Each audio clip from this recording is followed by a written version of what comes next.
पे वो क्या कहता है, अगर परमेश्वर का वचन तुम्हारे अंदर है तो जो चाहे मांगो वो पिता की ओर से दिया जाएगा। वो कहता है कि अगर वचन यहोवा का, परमेश्वर का तुम्हारे अंदर है तो जो चाहे मांगो तुम्हारे लिए वो हो जाएगा। क्यों हम प्रार्थना करते हैं? वचन से करते हैं, क्योंकि वचन की उतनी अहमियत है। हमारे शब्दों से कुछ नहीं होगा, लेकिन इससे बहुत कुछ होगा। हमारे कलीसिया में भी हम पास्टर हमारे इसी के ऊपर फोकस करते हैं कि हमें पूरी रीति से बाइबल पढ़ना है। 1 घंटा समय निकालना के कुछ भी करो, लेकिन इसको पढ़ते रहो, इसको पढ़ते रहो, खाते रहो, निकालते रहो, खाते रहो, निकालते रहो, खाते रहो, निकालते रहो। ये परमेश्वर का वचन है। अचानक परिस्थिति आ गई तुम्हारे ऊपर, अब तुम प्रार्थना कैसे करोगे? क्योंकि जो स्वर्गदूत है वो तुम्हारे शब्दों की ओर इंटरेस्टेड नहीं है। आप जानते हो जब हम प्रार्थना करते हैं तब स्वर्गदूत उस प्रार्थना को लेकर स्वर्ग में जाते हैं। जैसे पुराने नियम में क्या होता था, लोग बलिदान करते थे, उस समय दुआ करते थे और धूप जो धुआं था वो धुआं ऊपर जाता था। उसी रीति से स्वर्गदूत हमारी प्रार्थनाओं को सुन के लेके जाते हैं परमेश्वर की ओर। लेकिन वो कौन सी प्रार्थना होनी चाहिए? जो वचन के अनुसार है। अपने शब्दों की कितनी भी करो तुम, लेकिन वचन के अनुसार एक ही शब्द बोलो, वो हो जाएगा। हालेलुया। तो इस वचन की अहमियत को हमको समझना है। इसलिए मैंने कहा कि हमें हर एक के पास ये होना चाहिए, क्योंकि ऐसा समय आएगा जब ये हमारे पास नहीं रहेगा। तो हमें इसको याद करना और इसको हमारे साथ रखना बहुत जरूरी है। ओके, तो हम पढ़ेंगे निर्गमन का, पुराने नियम की दूसरी किताब है निर्गमन, उसका 33वां अध्याय 33,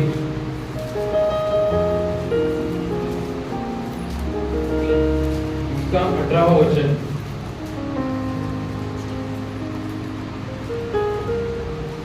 मैं पढ़ता हूँ, जिनके पास नहीं आप सुनिए ध्यान से, अपने लक्ष्य को पूरी भी फोकस कीजिए। परमेश्वर कुछ कहना चाह रहे हैं सारी बातों से हमें। निर्गमन का 33वां अध्याय उसका 18 से मैं पढ़ता हूँ। मूसा ने कहा, मुझे अपना तेज दिखा। इसने कहा मूसा ने, हिंदी में ऐसा लिखा है कि मुझे अपना तेज दिखा, लेकिन अगर ये हम इंग्लिश में पढ़ते हैं ना तो वहां पे लिखा है कि वो मानता है कि प्रभु मुझे अपनी महिमा दिखा, ग्लोरी। वो कहता है कि प्रभु मुझे अपनी महिमा दिखा। आगे लिखता है, उसने कहा, मैं तेरे सम्मुख होकर चलते हुए तुझे अपनी सारी भलाई दिखाऊंगा और तेरे सम्मुख यहोवा के नाम का प्रचार करूंगा। जिस पर मैं अनुग्रह करना चाहूं उस पर अनुग्रह करूंगा, जिस पर दया करना चाहूं उस पर दया करूंगा। फिर उसने कहा, तू मेरे मुख का दर्शन नहीं कर सकता, क्योंकि मनुष्य मेरे मुख का दर्शन करके जीवित नहीं रह सकता। फिर यहोवा ने कहा, सुन, मेरे पास एक स्थान है जहां मैं तुझे उस चट्टान पर खड़ा हो, और जब तक मेरा तेज तेरे सामने होके चलता रहे तब तक मैं तुझे चट्टान की दरार में रखूंगा, और जब तक मैं तेरे सामने से होकर न निकल जाऊं तब तक अपने हाथ से तुझे ढांपे रखूंगा। फिर मैं अपने हाथ उठा लूंगा, तब तू मेरी पीठ का दर्शन पाएगा, परंतु मेरे मुख का दर्शन तुझे नहीं मिलेगा। अब देखो, मूसा एक ऐसा व्यक्ति था जो महल में पला बड़ा था। कहां पे? महल में। मतलब उसका जीवन कैसा होगा? परंतु क्या हुआ, परमेश्वर की योजना उसके जीवन के लिए अलग थी। परमेश्वर ने उसको उस महल से निकाला, ऊंचे स्थान से निकाला और ऐसी जगह भेज दिया जहां पर उसको भेड़ बकरियां चरानी है। और ऐसी जगह पे जाके परमेश्वर ने उसको पूरा नम्र किया, पूरा एकदम नम्र किया और काम करने वाला बनाया। क्योंकि महल में रह के काम कौन नहीं करता? काम करता है महल में रह के। अगर तुम महल में रहोगे तो तुम काम करोगे? क्या मतलब है तुम्हारा महल में रहने का? अगर तुमको महल में रह के भी काम ही करना है तो मतलब क्या हुआ? तो परमेश्वर ने क्या किया, उसको महल से निकाल के उसको ऐसे जगह पे खड़ा किया जहां पर वो काम करने वाला बना। फिर उसको अपनी उपस्थिति को दिखाया। आपने पढ़ा होगा कि वो जल्दी झाड़ियों के बीच में परमेश्वर ने उसको दर्शन दिया, उससे बातें की। लेकिन अब देखो उसकी जो बोलते ना एक अंदर एक खिंचाव है, एक भूख है, प्रभु मैंने तेरी बातों को तो सुना, लेकिन मुझे तुझे देखना है, तो मैं तुझे कैसे देखूं? क्या करना है मूसा ने? अब आप सोचो, अगर आप परमेश्वर बात करे डायरेक्टली, आपको खुला आवाज सुनने में आया कि प्रभु तेरे को बोल रहा है, तो आपकी है ना, आपका हम लोग का खुशी का ठिकाना नहीं रहेगा कि प्रभु ने मेरे से बात की, एकदम क्लियर मैंने सुना परमेश्वर का आवाज। फिर उसने उसके सामने जलती झाड़ियों के बीच में क्या बात की, लाल समुद्र को डुबागा, हर एक चीज की। लेकिन तो भी देखो उसकी भूख इतनी थी कि वो अपनी उस भूख में संतुष्ट नहीं था, उस भोजन में संतुष्ट नहीं था, लेकिन उसने मांगा और प्रभु नहीं, मुझे अभी तुझे देखना है, मैंने तेरी आवाज सुनी लेकिन मुझे तुझे देखना है। परमेश्वर कहता है, क्या कहता है उस जगह पे ना, देखो कैसे मूसा ने कहा तुझे तेरी महिमा को देखना है, क्योंकि महिमा क्या होती है? परमेश्वर का वातावरण, जहां पे परमेश्वर खुद होता है। कौन होता है? परमेश्वर खुद होता है, इसको बोलते हैं महिमा, जहां पे वो खुद होता है। तब हमने जैसे पढ़ा जिसमें किस तरीके से लिखा है, जब महिमा आती है तब पहले हम देखते हैं कि भलाई को उत्पन्न करता है। क्या लिखता है उसमें 19 में, सारी भलाई दिखाऊंगा। पहला क्या लिखता है? सारी भलाई दिखाऊंगा। फिर आगे लिखता है कि मैं अपने नाम को तेरे ऊपर रिवील करूंगा, अपने नाम को तेरे ऊपर जाहिर करूंगा कि मेरा नाम यहोवा है। फिर आगे क्या लिखता है कि मैं तुझ पर अनुग्रह करूंगा। फिर क्या कहता है कि मैं तेरे ऊपर दया दिखाऊंगा, करुणा दिखाऊंगा। तो 5 चीजें जब वो अपनी उपस्थिति में आता है वो करता है। पहला, वो अपनी भलाई को दिखाता है, अपने लोगों के बीच में अपनी भलाई को दिखाएगा। दूसरा, वो अपने नाम को लोगों में प्रकट करेगा कि मैं कौन हूं। तीसरा, वो अपनी महिमा में हमारे ऊपर एक अनुग्रह को दिखाएगा, अपनी दया को दिखाएगा, अपनी करुणा को प्रकट करेगा। Hallelujah, hallelujah.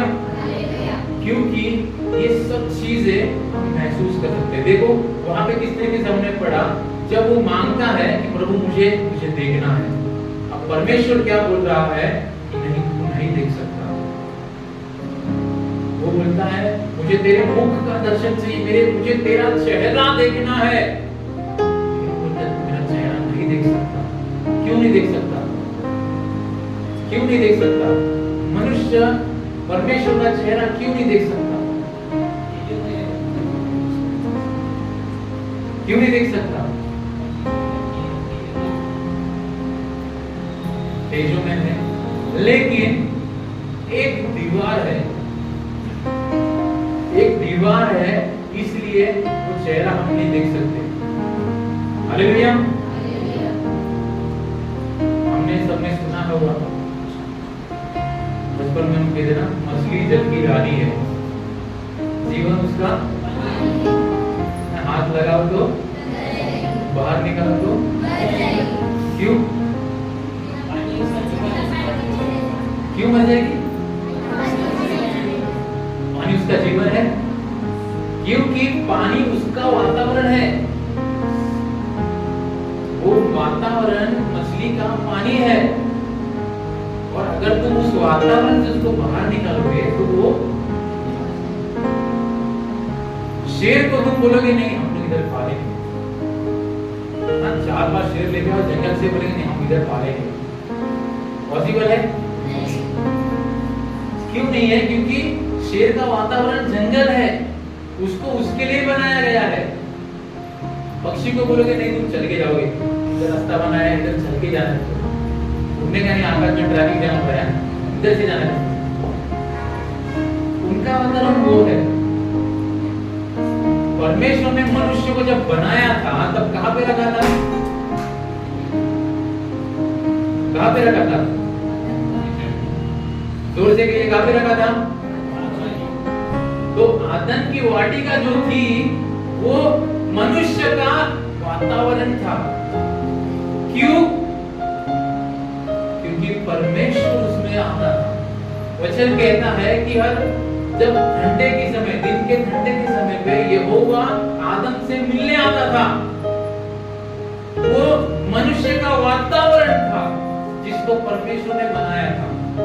परमेश्वर ने सबके लिए वातावरण बनाया, मनुष्य के लिए भी वातावरण बनाया। कौन सा था वो? महिमा का था, जहां पे परमेश्वर खुद मिलने आता था आदम से। लेकिन क्या हुआ? जब आदम ने पाप किया तब क्या हुआ? वो वातावरण से उसको बाहर निकाल दिया गया। और फिर क्या निकाल गया? आदम ने पाप किया और वो मर गया। इसलिए कहा ना कि जब तू इस फल को खाएगा तब तू मर जाएगा। क्यों कहा? क्योंकि उस वातावरण से जब मनुष्य को निकाल दिया गया तब वो वातावरण उसका निकल गया और वो मृत्यु की ओर बढ़ने लगा। मनुष्य को बनाया गया था परमेश्वर ने जीवन के लिए। आपने पढ़ा है कि जब आदम की वाटिका को लगाया गया था तो क्या कहा था कि बीच में दो वृक्ष थे। कौन से थे? एक कौन सा था? एक कौन सा था? भले और बुरे के ज्ञान का, है ना? दो वृक्ष थे, लेकिन चुना किसको इन लोगों ने खाने के लिए? भले और बुरे के ज्ञान का। परमेश्वर ने हमारे सामने चुनाव रखा है, हमें चुनना है। जब उन्होंने चुनाव गलत किया तब क्या हुआ? वो मर गए। वो शरीर में तो नहीं मर गए लेकिन वो आत्मा में मर गए और उस आत्मा में से बाहर निकाल दिया गया। लेकिन देखो वचन में अगर आप पढ़ते हो आगे तीसरे अध्याय में लिखता है शुरुआत में ही कि कैसे होता है। तब परमेश्वर बोलता है कि मनुष्य ने भले और बुरे के ज्ञान का फल खाकर ये अभी हम जैसे बन गए हैं तो अभी इनको पहले इनको निकालो बाहर, क्योंकि अगर ये लोग जीवन के फल को खा लेंगे तब ये लोग क्या होगा? फिर एक तो पाप में है, ऊपर से जीवन का फल खा लिया तो अमर हो गए, तो पाप अमर हो जाएगा। क्या होगा? इसलिए उन्होंने क्या किया? तुरंत बाहर निकाल दिया। और क्या किया? आदम की वाटिका के बाहर स्वर्गदूत को खड़ा कर दिया पहरा देने के लिए कि वापस अंदर नहीं आ सकते। हालेलुया। तो वो वातावरण के हमको बनाया था परमेश्वर ने। उसे वातावरण के लिए बनाया था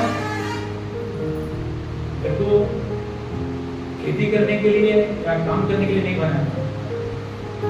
परमेश्वर ने हम किस लिए बनाया था? अपने महिमा के लिए। हालेलुया। तो ऐसा हुआ जब आदम ने पाप किया तब वो वातावरण से हम अलग हो गए। आज भी परमेश्वर नहीं चाहता है कि आप लोग उस वातावरण में आए। परमेश्वर क्या चाहता है कि हम उस वातावरण में आए जो आदम के द्वारा बाहर निकाले गए थे। परमेश्वर हमको बेटा कहता है तो क्या है ना, एक शरीर का पिता होता है, हमारा पिता। मैंने बहुत गलत किया, मेरे पापा ने मेरे को लात मार के बाहर निकाल दिया। फिर ऐसा नहीं होगा, वो छोड़ दिया। एक एक टाइम पे एक एक ऐसे लोग होते जो उनको भगा देते अपने बच्चों को घर से, फिर मुंह मोड़ के भी देखते नहीं है, बोल देते हैं कि ये मेरे लिए मर गया। क्यों? क्योंकि वो दायरे से बाहर निकल गया। उसके लिए दायरा बनाया था, एक वातावरण बनाया था, लेकिन उस दायरे से बाहर निकल गया वो। तो क्या उसको हटा दिया? लेकिन परमेश्वर ने, क्योंकि वो हमसे प्रेम करता है, इसलिए उसने अपने पुत्र को वापस क्यों भेजा? क्योंकि वही वातावरण में फिर एक बार हम आए। इसलिए आदम जो पहला था, इसलिए यीशु मसीह को दूसरा आदम बोला क्यों गया? क्योंकि जिस आदम ने माहौल से बाहर निकाला था वही दूसरे आदम ने वापस उस माहौल माहौल में लेके आया। हालेलुया। तो यीशु मसीह का लहू है जो हमें उस वातावरण में लेके जाता है। लेकिन अब मूसा के समय पे क्या हो रहा है? मूसा के समय पे यीशु मसीह था उधर? क्या यीशु मसीह कुर्बान हुआ था? इसीलिए क्योंकि मूसा भी शरीर में था तो वो परमेश्वर के पास नहीं जा सकता था, वो उसको नहीं देख सकता था, उसके स्टेज को, क्योंकि एक पाप खून के अंदर था, वो पाप की दीवार थी, इसलिए उसने कहा कि मुझे नहीं देख सकते। लेकिन जब यीशु मसीह क्या कहता है, यीशु मसीह अपने चेले पूछते ना, मुझे परमेश्वर को दिखा, क्या बोलता है वो? जिसने मुझे देखा है उसने, तो मतलब हम परमेश्वर को देख सकते हैं। यीशु मसीह में हम परमेश्वर को देख सकते हैं, हम डायरेक्टली परमेश्वर को नहीं देख सकते। इसीलिए ऐसा हुआ कि परमेश्वर ने बोला तू मेरा मुख नहीं देख सकता, क्योंकि कोई मनुष्य मेरा चेहरा नहीं देख सकता। लेकिन तो भी उसने क्या कहा कि मैं तेरे सामने से गुजरूंगा। देखो मूसा के ऊपर ना एक अलग बात थी कि उसके अंदर इतनी नम्रता थी, इतनी उसके अंदर प्रेम था। इसीलिए केवल मूसा के बारे में ही लिखा है कि परमेश्वर नीचे आया, है ना, और किसी के बारे में, चीज के बारे में इतना ज्यादा जिक्र नहीं है। फिर क्या परमेश्वर ने क्या बोला? मैं तेरे को एक चट्टान की एक गैप के अंदर रखूंगा, एक चट्टान में एक छोटी गैप है, उधर मैं तेरे को रखूंगा और मैं तेरे सामने से चलूंगा, लेकिन तुझे कुछ ना हो इसलिए मैं अपना हाथ तेरे ऊपर छिपाए रखूंगा। लेकिन जब बोलता मैं आगे चलूंगा तब तू मेरी पीठ देखेगा। तो परमेश्वर मनुष्य को अपनी महिमा दिखाना चाहता है, लेकिन क्योंकि वो पाप की दीवार थी इसलिए वो दिखा नहीं पाया। लेकिन तो भी क्योंकि परमेश्वर के लिए जो प्रेम था मूसा के अंदर, उसने अपनी महिमा को उसके ऊपर प्रकट किया, है ना। लेकिन आज हमको इतना स्ट्रगल करने की जरूरत नहीं है महिमा के लिए। प्रभु यीशु हमारे लिए वो मीडिएटर बना है, मध्यस्थी बना है कि हम पिता के पास जा सकते हैं, हम उसकी महिमा देख सकते हैं, सुन सकते हैं, समझ सकते हैं, महसूस कर सकते हैं। तो हमें उसी वातावरण की जरूरत है, हमें किसी दूसरे वातावरण की जरूरत नहीं। आप पानी के लिए नहीं बनाए हुए। आपको लगता है आप पानी में आपको डाल दिया, कितना दिन रहोगे? कितना समय रहोगे? कितना समय रहोगे पानी के अंदर? सिस्टर बोले 1 मिनट भी नहीं रह सकते पानी के अंदर, क्योंकि वो वातावरण बना है। हम सांस कैसे लेंगे? कोई बोलेगा मैं ऑक्सीजन सिलेंडर लेके जाएगा, तो भी ऑक्सीजन सिलेंडर खत्म हो तो क्या करेगा? नहीं, तुम मान लो तुम उड़ रहे हो हवा में, कितना उड़ोगे? कितना प्लेन में? चलो मनुष्य ने इतना खोज कर लिया है कि मनुष्य परमेश्वर से चैलेंज करने को हर चीज कर रहा है, लेकिन एक लिमिट है। मनुष्य ने ऑक्सीजन सिलेंडर बनाया कि हम पानी के वातावरण में जाएंगे, मनुष्य ने जहाज बनाया, प्लेन बनाया कि हम आकाश में भी उड़ेंगे, है ना। हम लोग फॉरेस्ट में ऐसे बस बना दे कि हम जंगल में भी जाएंगे। तो मनुष्य ने हर चीज बनाई है, लेकिन उसका एक अंत है। उसके अंदर मनुष्य ज्यादा समय नहीं रह सकता उस वातावरण में। लेकिन जब परमेश्वर महिमा के उस वातावरण के अंदर अगर मनुष्य रह गया ना, तो वो कितना भी समय रह सकता है। हालेलुया। मूसा 40 दिन तक ऊपर था, अब उसने क्या खाया, क्या पिया? अरे जब परमेश्वर अपने वातावरण में किसी को लेता है तब उसको किसी की जरूरत ही नहीं है। मछली को तुम पानी में डालो, मछली को कोई जरूरत ही नहीं है किसी चीज की, उसको बस पानी चाहिए, क्योंकि उसको वही वातावरण के लिए बनाया गया है। अब तुम जो पक्षी होते हैं उनके पंख को काट दो, अगर वो उड़ नहीं पाएगा तो वो मर जाएगा, राइट है, क्योंकि वो वातावरण उनका है हमारे लिए। इसलिए आप ऐसा महसूस करते रहेंगे कभी-कभी कि यार एक टाइम हम सिर्फ मिलते हैं हफ्ते में, लेकिन ऐसा लगता है कि हर दिन मिलना चाहिए। क्यों ऐसा लगता है? क्योंकि हम इस वातावरण के लिए बनाए गए हैं। तो जब इस वातावरण में हम आते हैं तब हमें ऐसा जीवन की तरह लगता है कि ये जिंदगी है, जिंदगी ये है, जिंदगी घर परिश्रम तकलीफ नहीं है। जिंदगी क्या है, जीवन क्या है, परमेश्वर का वो एक मौसम जो बनाया गया है। Hallelujah hallelujah. एक आप अगर पुराना नियम अगर आप पढ़ते हो, पुराना नियम में अगर हमने एक सैमुएल जो किताब है, पहली सैमुएल की किताब, उसका आप 14 अध्याय पढ़ो, आप तीसरे से पढ़ो, आप घर पे जाओ उसका तीसरे अध्याय से पढ़ो, तो उसमें क्या लिखता है मानो।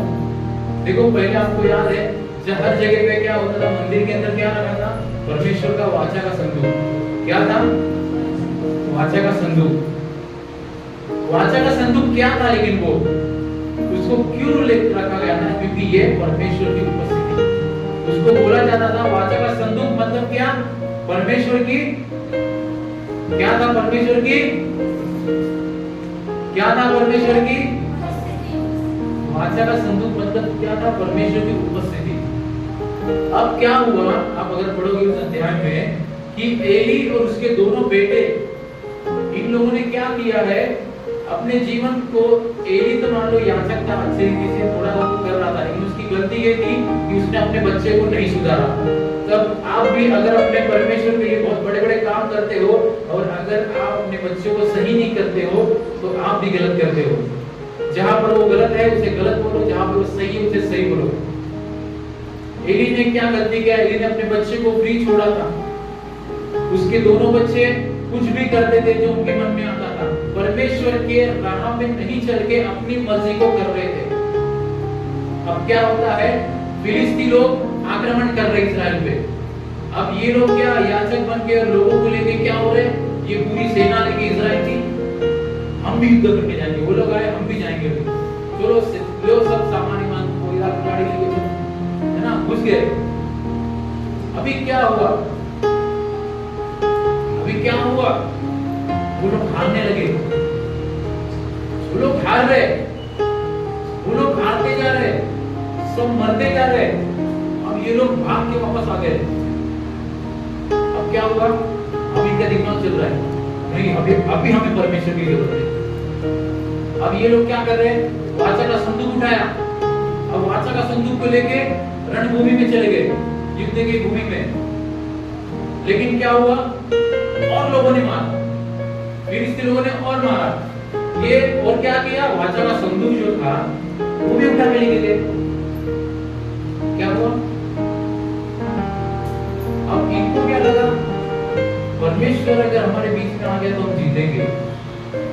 सही है, लेकिन कब? जब तुम्हारा जीवन सही है। अगर परमेश्वर अगर हमारे बीच में हम चाहते हैं तो हमें हमारा जीवन सही होना जरूरी है। उन दोनों का जीवन एकदम गलत था, लेकिन क्या हुआ, वाचा का संदूक भी गया, लोग भी गए, इस्राएल भी हार गया।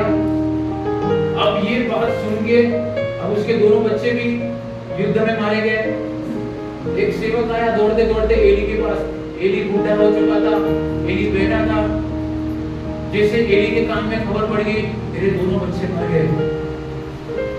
फिर और एक बड़ी खबर पड़ी, क्योंकि वो याचक था, कि यहोवा का संदूक शत्रु ले गए।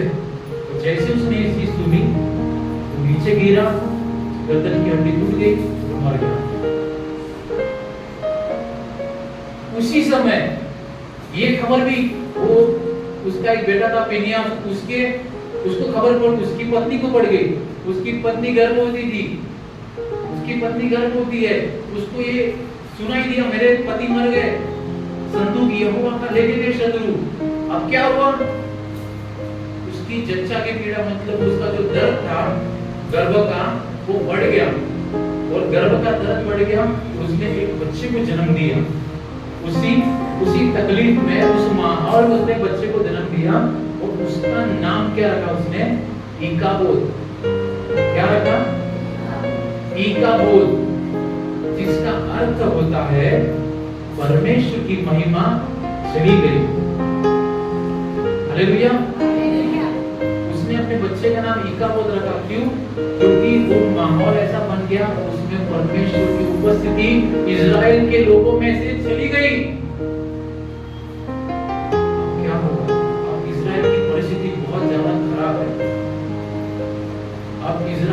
हार रहा है, लोगों से, शत्रुओं से भाग रहा है, छिप रहा है, क्योंकि परमेश्वर का वाचा का संदूक, उस समय वाचा का संदूक मतलब क्या था? परमेश्वर की उपस्थिति। जहां पर भी वाचा का संदूक जाता था वहां पे वो अपना काम दिखाता था। लेकिन वाचा का संदूक सिर्फ इस्राएलियों के लिए ही था, दूसरों के लिए नहीं था, है ना? वाचा का संदूक किसके लिए था? प्रभु यीशु मसीह ने क्या बोला? मैं सिर्फ इस्राएल के लिए और यहूदियों के लिए, अपनी बच्चों के लिए मैं आया हूं।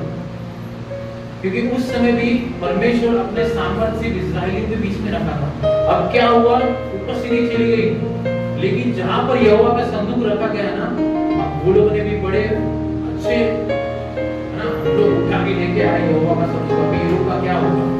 लेकिन यहोवा का संदूक उन्हें एक उठा के एक उनके अश्शूर के मंदिर में रख दिया। अब मंदिर में रख दिया, वहां पे मूर्ति थी, है ना, उनकी जो मूर्ति थी, जिसको वो लोग अश्शूरी लोग, जो फिलिस्ती लोग जो मानते थे उस जगह पे।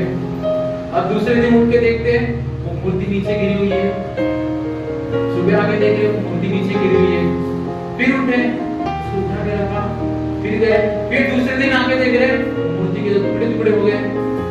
अब बोल रहे ये क्या हो रहा है? तो कुछ तो गलत हो रहा है, कहीं ना कहीं कुछ तो गलत हो रहा है। फिर उन्होंने यहोवा के संदूक को उठा के दूसरी जगह पे रखा, फिर जहां पे रखा वहां पे किसी ने उसको हाथ लगा दिया, जैसे हाथ लगाया वो जगह पे चला गया। क्योंकि यहोवा का संदूक को कौन छूता था? जो महायाजक थे उस समय के, याजक लोग ही उसको हाथ लगा सकते थे, क्योंकि यहोवा का संदूक, उसकी उपस्थिति पवित्र थी, उसको कोई भी छू नहीं सकता। इसलिए मूसा को भी प्रभु ने क्या बोला? मैं, तू मुझे, जो तेरा मेरा चेहरा तू नहीं देख सकता, क्योंकि वो पवित्रता इतनी है, वो तेज इतना है कि तू मर जाएगा। लेकिन एक आनंद की बात तब हुई जब दावीद आया। दावीद ने जैसे वो राजा बना, पहला काम उसने क्या किया? पहले चलो, हमें क्या चाहिए? परमेश्वर की उपस्थिति चाहिए। क्या चाहिए? हमें और कुछ नहीं चाहिए, हमें पहले परमेश्वर की उपस्थिति चाहिए। उसने उस जगह से लेके आया, यहोवा का संदूक लेके आया। किस तरीके से लाया? नाचते गाते हुए, है ना? ऐसा लिखता है कि उसके वस्त्र भी उसके ऊपर नहीं रहने पड़ते, लेकिन वो ऐसा उसको नाचते नाचते लेके आया। तो ऐसे कहते हैं कि ना, हर 5-6 कदम में वो लोग बलिदान कर रहे थे, है ना? मतलब कितने बलिदान उसने किए उस संदूक के लिए। लोगों में हुल्लड़ मची थी कि परमेश्वर का संदूक रिटर्न आ रहा है। जो महिमा हमारे इधर से चली गई थी, वो महिमा वापस आ रही है। इसका सेलिब्रेशन चालू था। हालेलुया। जो महिमा का वातावरण हमारे इजराइल से निकाल दिया गया था, वो वापस आ रहा है। जो कहा था कि महिमा चली गई, अब महिमा आ रही है। और जैसे वो आ रही है, वो पूरे आनंद के साथ उसका सेलिब्रेशन कर रहा है। जैसे हम परमेश्वर की उपस्थिति के लिए पूरे आनंद से जय जयकार करते हुए उसकी स्तुति करते हैं कि हमारा राजा हमारे बीच में आ रहा है करके, उसी रीति से वो लोग उसकी स्तुति कर रहे थे। फिर दाऊद की पत्नी बोलती है कि क्या है तू प्रतापी राजा, जान पड़ रहा है कि तू अपने लोगों के सामने नंगा हो रहा है। तब दाऊद एक बात कहता है कि मैं इससे भी और नीचे जाऊंगा। क्यों? क्योंकि जो काम उसने मेरे लिए किया है ना, वो किसी ने नहीं किया है। और तेरे पिता का राज्य उसने मुझे दे दिया है। हालेलुया। आज हमारे जीवन में भी ये हो गया। क्या हुआ उस समय? जब शाऊल था, शाऊल को राजा बनाया था, लेकिन शाऊल ने गलती की और राजा फिर किसको खड़ा कर दिया? दावीद को। हालेलुया। आज हमारे लिए भी है, वो स्त्री जैसे हम नहीं रह गए। वो स्त्री जो अपनी बच्ची के लिए आई थी कि प्रभु मेरी बच्ची को बचा, था प्रभु क्या बोलता है? मैं इजराइल की संतान के लिए आया हूँ। वो बोलती है ना कि जो एक बच्चे के मेज से गिरता है, वो कुकुड़ भी हम कुत्ते खाते हैं। तो अगर हम कुत्ते जैसे हैं ना, तो वो कुकुड़ भी हमें टुकड़े थे हमें। लेकिन यीशु मसीह ने उस चीज को जाहिर किया। जैसे शाऊल को राजा था, लेकिन उसका राज्य पद निकाल के दावीद को दिया, वैसे यहूदियों के लिए उद्धार था। यीशु मसीह यहूदियों के लिए आया, लेकिन वो यहूदी ने नहीं सुना, तो उद्धार हमारे पास आया। हालेलुया। जो हमारा नहीं था, लेकिन वो हमारे पास आ गया। हालेलुया। हालेलुया। तो दाऊद यही बोलता है, जो तेरे पिता का था वो मुझे मिल गया है, तो इससे मैं और ज्यादा क्या सोचूं? मैं तो भेड़ का चरवाहा था, लेकिन मेरे पास क्या क्या आ गया है, मेरे पास सिंहासन आ गया है। तो जब परमेश्वर की महिमा आती है ना, तब इस तरीके से आनंद मनाया जाता है, बिना होश खोए, कुछ नहीं समझ में आता, लेकिन बस वो महिमा चाहिए। Hallelujah, hallelujah. हमें परमेश्वर की महिमा चाहिए। देखो हमारा यहाँ पे बैठना व्यर्थ है। हम क्यों आते हैं यहाँ पे? परमेश्वर से संबंध बनाने के लिए, उससे बातें करने के लिए। आदम को जब वाटिका में रखा था तब क्या कहा था? परमेश्वर आता था उससे मिलने। वचन कहता है कि वो शांत, कुछ लिखा है इस तरीके से कि वो दिन के ठंडे पहर में वो आके आदम से मिलता था। क्यों मिलता था? बातें करने के लिए। ऐसा नहीं कि वो मिलने आया, वो सिर्फ खड़ा है और आदम सामने खड़ा है, बस कोई कुछ नहीं बोल रहा है, ऐसा होगा? लेकिन वो क्यों आता था? उससे मिलने, उससे बातें करने, क्योंकि वो वातावरण उसका था। आज हमें भी उस वातावरण की जरूरत है, और केवल यीशु मसीह का लहू है जो हमें उस वातावरण में लेके जाता है। हालेलुया। जो चीज हमारी नहीं थी वो हमें मिली है। जो उद्धार हमारा नहीं था, यहूदियों का था, लेकिन अन्य जातियों में इस चीज की वार्ता हुई है जो हमें मिला है। महिमा हमें मिली है, परमेश्वर हमें मिला है जो हमारे, इसलिए उसने कहा कि जो विश्वास करेगा वो नाश नहीं होगा। कब? परमेश्वर ने जगत से प्रेम किया, किसी एक से प्रेम नहीं किया। परमेश्वर ने जगत से प्रेम किया, किसी एक जाति या धर्म से प्रेम नहीं किया। परमेश्वर ने जगत से प्रेम किया, अपना इकलौता बेटा दे दिया। क्यों दिया? कि हम उस माहौल में उसके साथ बैठे। परमेश्वर नहीं चाहता कि तुम कितना बड़ा सीखो, करो, है ना, बहुत पैसा कमाओ। परमेश्वर क्या चाहता है? तुम उसकी उपस्थिति में कितना बैठते हो। यीशु मसीह जब माता और मरियम के घर पे गया, आपने सुना है, पढ़ा है, तब क्या हुआ? जैसे यीशु मसीह आया था, मार्था उठ गई, चलो कुछ बनाना पड़ेगा। यीशु मसीह आया, मेहमान आ गए घर पे, चलो कुछ बनाते हैं। वो बेटी है, मरियम मतलब बेटी है, उसके एकदम बाजू में। अब मार्था गई है, कुछ बना रही है, उसके आगे अरे इधर आ जा कुछ हेल्प करने के लिए। यीशु मसीह क्या बोलता है कि इसने एक उत्तम स्थान को चुना। किसने? मरियम ने। क्यों बोला वो उत्तम स्थान था? क्योंकि परमेश्वर के करीब बैठना ही उत्तम स्थान होता है, क्योंकि वो ही हमारा माहौल है, हमारा वातावरण ही वही है। हम बनाए ही इसलिए गए कि हम उसके सामने बैठे, लेकिन परिस्थितियां, वातावरण दूसरे भी आते हैं हमारे ऊपर, जिससे हम अपने होश को खो जाते हैं। तो हमें वापस एक बार, जब भी मैं आपको वापस बोल रहा हूँ, जब भी आप इस जगह पे आओ, एक चीज दिल में रख के आओ कि मैं मेरे परमेश्वर से मिलने जा रहा हूँ, उस वातावरण में मिलने जा रहा हूँ, तो मैं मेरे प्रभु से वहां पे मिलूंगा। अगर आप सिर्फ आओगे नहीं, आज कुछ नया सुनेंगे, आज कुछ नया गाना होगा, हम उसको एंजॉय करेंगे, नहीं, हम जा रहे हैं प्रभु से मिलने के लिए, उससे बातें करने के लिए, नई उपेक्षा रखने के लिए, प्रभु से बातें करें। प्रभु मुझे ये चाहिए, प्रभु मेरी ये जरूरत है।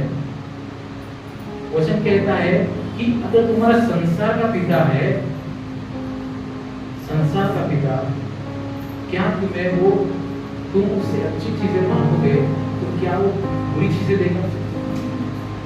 तुम उससे अंडा मांगे तो तुम मुझे बिच्छू दिया, ऐसा कुछ?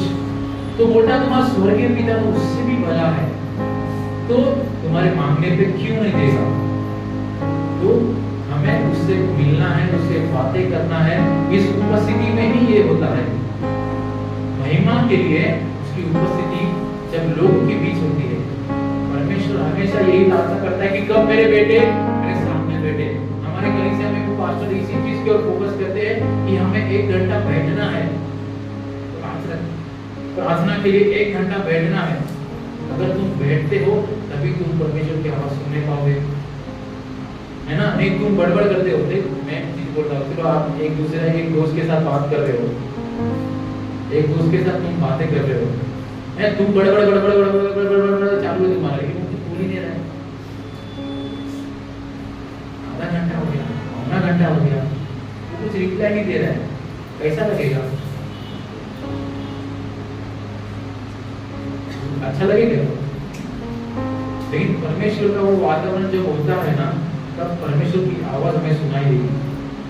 हमें उस आवाज की पीछे दौड़ना है। इसलिए वो कहते हैं कि जिसके कान हो, जिसकी आंखें हो, वही देखेंगे, वही सुनेंगे। तो हमें प्रार्थना करनी, प्रभु वो आंखें दे कि वो महिमा को मैं देख पाऊँ, कान दे कि मैं तेरी आवाज को सुनने पाऊँ। हालेलुया। तो हमें इस चीज को जानना है, परमेश्वर के वातावरण की हमें जरूरत है। हम इस संसार के लिए नहीं बने हैं, हम इस संसार के लिए नहीं बने हैं, हम काम करने के लिए नहीं बने हैं, हम परमेश्वर के लिए बने हैं, उसकी उपस्थिति में बैठने के लिए बने हैं। परमेश्वर ने हमें आदम को इसलिए नहीं बनाया था कि जा जाके काम कर, उसने सीधा माहौल को बना के दिया उसको। ऐसा नहीं किया ना कि आदम को पहले बनाया और वो हवा में लटक रहा है उधर, और पृथ्वी बाद में बनाई, ऐसा हुआ? परमेश्वर ने पहले वातावरण को तैयार किया, फिर सब देखा सब अच्छा है, फिर उसने आदम को बनाया। कैसे बनाया? अपने रूप में। तो ऐसा कोई नहीं सोच सकता कि मैं बहुत बुरा दिखता हूँ, मैं काला हूँ, मैं गोरा हूँ, मैं छोटा हूँ, मैं बड़ा हूँ। हम परमेश्वर जैसे बनाए गए, जैसे भी है हम परमेश्वर के जैसे बनाए गए हैं। Hallelujah, hallelujah. तो अपने मन में इस चीज को ठान लेना है कि जब भी हम मिलते हैं, इकट्ठा होते हैं, हम किस लिए मिल रहे हैं, हम किस लिए मिल रहे हैं, हमें जानना है। और भूख रही है, मैं मेरे परमेश्वर से मिलने जाऊंगा। हालेलुया। हम खड़े रहेंगे।